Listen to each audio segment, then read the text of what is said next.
Hello everyone, welcome back to my channel. Today we learn class 8 maths chapter number 2 parallel line and transversal line. तर ह्या चॅप्टरचा आपण introduction बघणार आहोत आधी आणि नंतर प्रॅक्टिस सेट आपण वन बाय वन सॉल्व करू.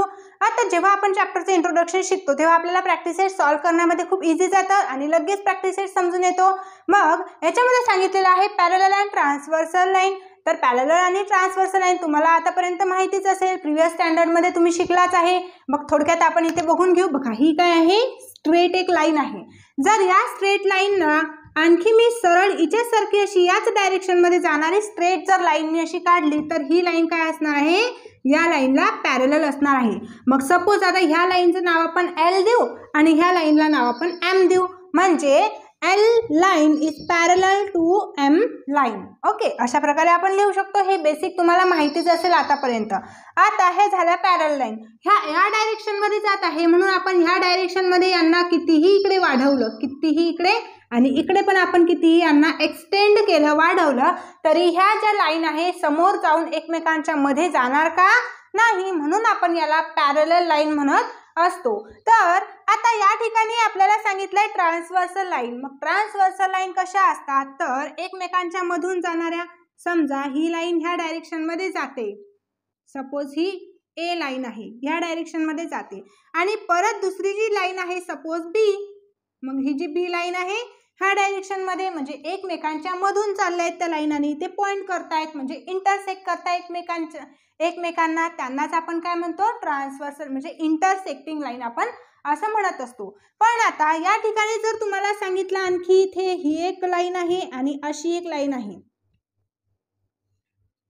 तर ह्या लाईनी इंटरसेक्टिंग आहे का पॅरलल आहे, तर यांना आपण एक्सटेंड करून बघू. बघा इकडे एक्सटेंड या लाईनला केलं आणि ही जी लाईन आहे ही कोणत्या डायरेक्शन मध्ये आहे, अशा डायरेक्शन मध्ये. म्हणजे ही लाईन मी इकडे एक्सटेंड केली तर कुठेतरी ती लाईन अशी त्या लाईनच्या मधून, दोन्ही लाईन एकमेकांच्या मधून जात आहे म्हणजे इंटरसेक्ट करत आहे, त्यांना आपण इंटरसेक्टिंग लाईन म्हणतो. आता ट्रान्सव्हर्सल लाईन म्हणजे काय, तर दोनच्या लाईन्स असतात, दोन लाईनला अशा ज्या दोन लाईन आहे, सपोज अशा दोन लाईन आहे आणि या दोन लाईनच्या मधून आणखी एक लाईन जाते, त्यांना आपण म्हणतो इंटरसेक्टिंग लाईन. म्हणजे काय की दोन्ही लाईन मधून जाणारी तिसरी लाईन, दोन्ही हे एकमेकांना काय करत आहेत, त्या इंटरसेक्ट करत आहे, त्यांना आपण काय म्हणायचं, ट्रान्सव्हर्सल लाईन. तर हे सर्व बेसिक आहे, हे बेसिक तर तुम्हाला आतापर्यंत माहितीच असेल. आता ह्याच्या पुढचं पार्ट आपल्याला दिलेला आहे की angle by the transversal line. म्हणजे जे पण काही लाईन होतात ते काय आहे, अँगल्स तयार करतात. जे ट्रान्सव्हर्सल लाईन आहे त्या अँगल्स तयार करतात.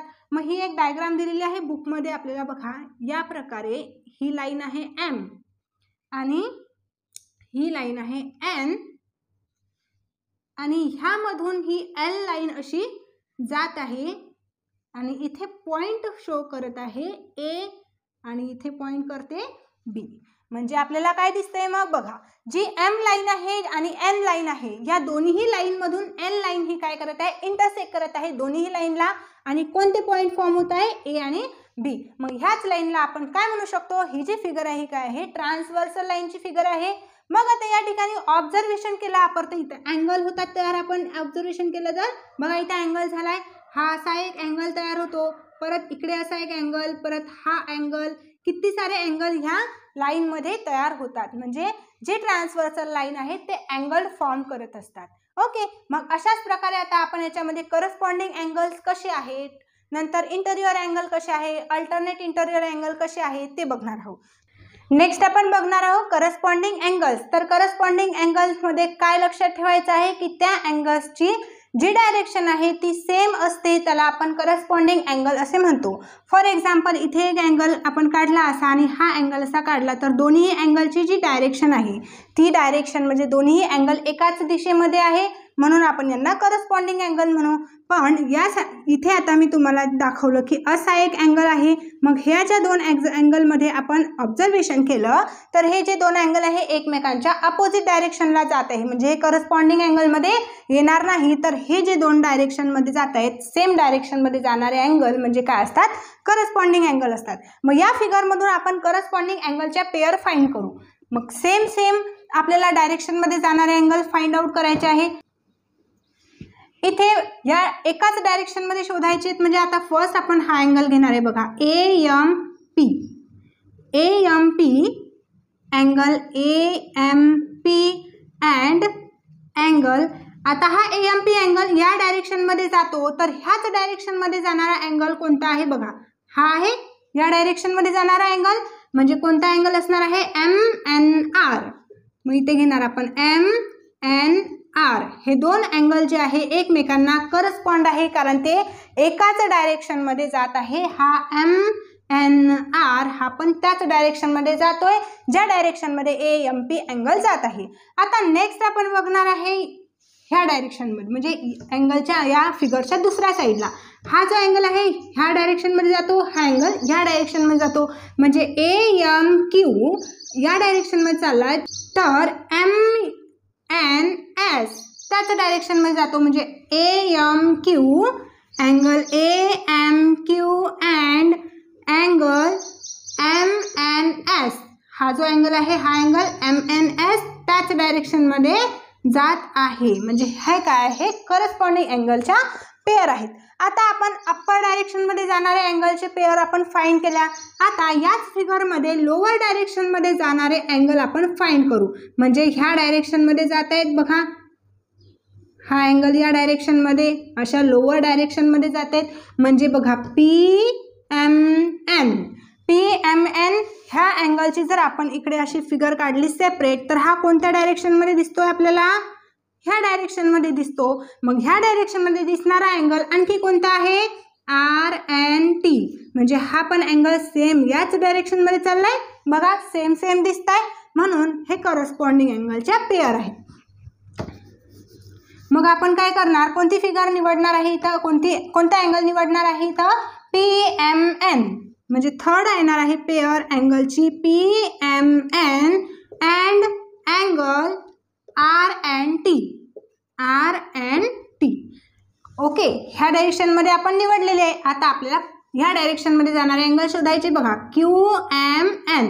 QMN या डायरेक्शनमध्ये जाते. आता ही जी या फिगरमधला हा अँगल मी इकडे बाहेर काढला तर ह्या डायरेक्शनमध्ये जातो आणि परत हा SNT हा असा याच डायरेक्शनमध्ये जात आहे. दोन्ही सेम डायरेक्शनमध्ये आहे म्हणून ते करस्पॉन्डिंग अँगल आहेत. म्हणजे 4 निघणार आहे इथं pair angle QMN and angle SNT. ठीक आहे, तर अशा यामध्ये करस्पॉन्डिंग पेअर आपण ह्या फाइंड आउट केलेल्या आहे. आय होप तुम्हाला समजलं असेल करस्पॉन्डिंग अँगलच्या पेअर कशा फाइंड करायच्या आहे. सेम डायरेक्शनमध्ये जाणारे जे अँगल आहेत ते करस्पॉन्डिंग अँगल्स असतात. आता नेक्स्ट आपण घेणार आहे इंटेरियर अँगलच्या पेअर कशा फाइंड आउट करायच्या. आता इंटेरियर अँगल्स बघणार आहे तर या शब्दामध्येच आपल्याला समजतंय की इन म्हणजे काय, आतमधले अँगल आपल्याला बघायचे आहे. जे पण काही फिगर आहे या फिगरमधील जे आतमधील अँगल आहे, आता ह्या जे लाईन्स आहेत ह्या लाईन्सच्या आतमधील जेवढे पण अँगल्स आहेत ते इंटेरियर अँगल्स असतात. मग बघा इथे जर मी म्हटलं तुम्हाला PMN म्हणजे हा अँगल PMN आणि हा आतमधला अँगल आहे, तर आतमधला अँगल आणखी कोणता आहे, हा अँगल पण आतमधला आहे. म्हणजे MNR. म्हणजे PMN त्यासोबत पेअर कशाची येणार, MNR. दोन्हीही अँगल काय आहे, आतमधले आहे, इंटेरियर अँगल आहे. सेम ह्याच पलीकडे आपण इकडे बघणार फिगरच्या QMN हा जो अँगल आहे इथे तयार झालेला QMN या अँगलची पेअर आतमधलीच पेअर असणार आहे. या ठिकाणी बघा कोणती पेअर असणार आहे, मग MNS ही असणार आहे. म्हणजे दोन्हीही अँगल्स कसे असणार आहेत, हे आतमध्ये असणार. मग फर्स्ट पेअर लिहिणार आपण PMN आणि अँगल त्यासोबत कोणता येणार आहे, मग हा आतमधला आहे तर हा पण आतमधला असेल interior angle MNR. Angle MNR ही फर्स्ट पेअर आहे इंटेरियर अँगलची. आता सेकंड पेअर म्हटली तर आपल्याला हे बघायचं QMN. Angle QMN and angle आतमधली पेअर असली तर कोणती असेल, MNS. म्हणजे MNS ह्या दोन पेअर इंटेरियर अँगलच्या इथे आपल्याला दिसतात. जर आपण म्हटलं की हा अँगल घेणार आपण आणि हा अँगल घेणाऱ्याच्या सोबत, तर हा इंटेरियर अँगल आहे का? नाही, कारण तो तर बाहेर आहे ना फिगरच्या. आपल्याला फिगरच्या आतमध्ये तयार, म्हणजे हे दोन जे लाईन्स आहे ह्या दोन लाईनच्या आतमध्ये तयार होणाऱ्या अँगलची पेअर इथे लिहायची आहे. हे लाईनच्या बाहेरचे अँगल आहे, हे पण लाईनच्या बाहेरचे अँगल आहे, म्हणजे हे एक्सटेरियर अँगल येणार आहे. आपल्याला आतमधले कोणते अँगल फाइंड केले आपण? Interior angle. Okay, I hope तुम्हाला इंटेरियर अँगल समजलं असेल. खूपच मजेदार आणि खूप इझी आहे, फक्त थोडंसं लक्ष देऊन करायचं आहे. आता नेक्स्ट आपण बघणार आहे अल्टरनेट अँगल. अल्टरनेट म्हणजे काय? एकमेकांच्या विरुद्ध असणारे अँगल. आता आपण बघणार आहे अल्टरनेट अँगल. अल्टरनेट अँगल म्हणजे काय असणार आहे ते? की एकमेकांच्या अपोजिट अँगल्स असणार आहे. मग त्यामध्ये इंटेरियर अल्टरनेट अँगल्स येतात आणि एक्सटेरियर अल्टरनेट अँगल्स येतात. असे दोन प्रकारचे अँगल्स येतात. मग या फिगरमध्ये आपल्याला दोन्ही प्रकारचे अँगल फाइंड आउट करायचे आहे. मग इंटेरियर अँगल म्हणजे आतमधील जे पण काही या लाईनमध्ये आतमध्ये तयार होतात, ज्या दोन लाईन आपल्याला इथे दिलेल्या आहे, या दोन लाईनच्या आतमध्ये तयार होणारे अँगल्स म्हणजे कोणते? Interior alternate angles. आणि एक्सटेरियर म्हणजे काय? ह्या लाईनच्या बाहेरील अँगल, म्हणजे हे जे आहे बाहेरील अँगल एक्सटेरियर अँगल्स असणार आहे. मग इंटेरियर अँगल आणि अल्टरनेट शोधायचे आहे. आतमधले अँगल्स तर आपल्याला शोधायचे, पण ते कसे असले पाहिजे? अल्टरनेट असले पाहिजे, एकमेकांना विरुद्ध असले पाहिजे. मग या ठिकाणी आपण बघू शकतो किती अँगल आहे आतमध्ये. बघा, हा वन अँगल या ठिकाणी फॉर्म होतो, हा सेकंड अँगल, हा थर्ड आणि हा फोर्थ. असे किती अँगल फॉर्म होतात? 4 अँगल फॉर्म होतात इंटेरियर. आता या चारही अँगलमधील आपल्याला अपोजिट पेअर फाइंड आउट करायचे आहे. अपोजिट म्हणजे एकदम अपोजिट डायरेक्शनमध्ये जाणारे जे अँगल आहे ते. मग आपण सर्व अँगलच्या ज्या डायरेक्शन आहे ह्या फाइंड करू. बघा, ह्या डायरेक्शन, ह्या अँगलची ही डायरेक्शन आहे, या अँगलची ही आणि या अँगलची ही, अशा डायरेक्शन आहे. म्हणजे अपोजिट म्हटलं तर बघा, आता हे जे आहे दोन अँगल हे एकमेकांना अपोजिट जात आहे. म्हणजे हा डाऊनवर्ड डायरेक्शनमध्ये येत आहे आणि हा इकडे कुठे जात आहे? अपवर्ड डायरेक्शनमध्ये जात आहे. म्हणजे हे काय झाले? एकमेकांना अल्टरनेट झाले, अपोजिट झाले आणि इंटेरियर आहेत. म्हणून आपण काय लिहू शकतो? PMN. फर्स्ट पेअर येणार अँगल PMN अँड अँगल हा जो आहे PMN, हा एक अँगल या डायरेक्शनमध्ये जातो, परत हा अँगल अपवर्ड डायरेक्शनमध्ये, म्हणजे MNS झाली फर्स्ट पेअर इंटेरियर अल्टरनेट अँगलची फर्स्ट पेअर. सेकंड पेअर बघा, अशीच आपल्याला फाइंड करायची आहे. आता हा अँगल चाललाय डाऊनवर्ड डायरेक्शनमध्ये आणि परत हा अँगल चाललाय इकडे अपवर्ड डायरेक्शनमध्ये. म्हणजे बघा, इथे दिसते आपल्याला QMN. सेकंड पेअर आहे angle QMN and angle QMN घेतलाय आपण डाऊनवर्ड डायरेक्शनमध्ये जाणारा, आता अपवर्ड डायरेक्शनमध्ये जाणारा MNR. अशा प्रकारे ह्या पेअर आपण फाइंड करूया. आणि आणखी एका मेथडने तुम्हाला लक्षात ठेवता येऊ शकते. बघा, इथे हा अँगल Z तयार करत असतो या फिगरमध्ये, असा Z. जर मी तुम्हाला ही फिगर अशी काढून दाखवली तर या प्रकारे येणार आणि इथे येणार M, इथे PNS. मग असे अँगल्स आपण घेतले आहे फर्स्ट पेअरमध्ये. बघा, घेतले आहे आपण PMN, हा PMN हा अँगल घेतलेला आहे. सेकंड त्याला अल्टरनेट असलेला MNS हा अँगल घेतलेला आहे, म्हणजे तो Z तयार करतो. मग ज्या फिगरमध्ये आतमध्ये, म्हणजे फिगरच्या आतमध्ये Z तयार होतो त्याला आपण इंटेरियर अल्टरनेट अँगल असं म्हणू शकतो. आता या ठिकाणी इथे असा पण हा पण Z तयार होतो. बघा, असा उलटा Z तयार होतो, म्हणजेच आपण इथे पेअर फाइंड केलेले आहे. अशा प्रकारे तुम्ही अँगल्सचे पेअर फाइंड आउट करू शकता. आता नेक्स्ट आपण घेणार आहे एक्सटेरियर अल्टरनेट अँगल, म्हणजे बाहेरील जे पण काही फिगरच्या बाहेर आहे अँगल. बघा, हे आणि हे किती आहे? 1 2 3 4 अँगल्स आहे फिगरच्या बाहेर. म्हणजे इथे पण किती पेअर बनतात? 2 पेअर बनतात अँगलच्या. मग फर्स्ट आपण घेतला तर AMP. मग first angle AMP and angle याला ह्या डायरेक्शनमध्ये जात आहे, तर ह्या डायरेक्शनमध्ये अपवर्ड डायरेक्शनमध्ये जात आहे आणि डाऊनवर्ड डायरेक्शनमध्ये याला अपोजिट असणारा हा अँगल असणार आहे एक्सटेरियर. म्हणून S and T. आता सेकंड पेअर काय येणार आहे याच्यामध्ये? बघा, हा चाललेला आहे अपवर्ड डायरेक्शनमध्ये आणि इकडे हा जातो आहे डाऊनवर्ड डायरेक्शनमध्ये, म्हणजे एक्सटेरियर आहे AMQ अँड अँगल RNT. ठीक आहे. मग असे आपण हे या अपोजिट डायरेक्शनमध्ये जाणारे बाहेरील अँगल म्हणजे झाले एक्सटेरियर अँगल. आणि ऑपोजिट डायरेक्शनमध्ये जाणारे आतील अँगल फिगरच्या ते झाले इंटेरियर अँगल. तर या ठिकाणी आता चॅप्टरचा इंट्रोडक्शन पार्ट हा संपतो. आय होप तुम्हाला इंट्रोडक्शन पार्ट हा व्यवस्थित समजला असणार आहे.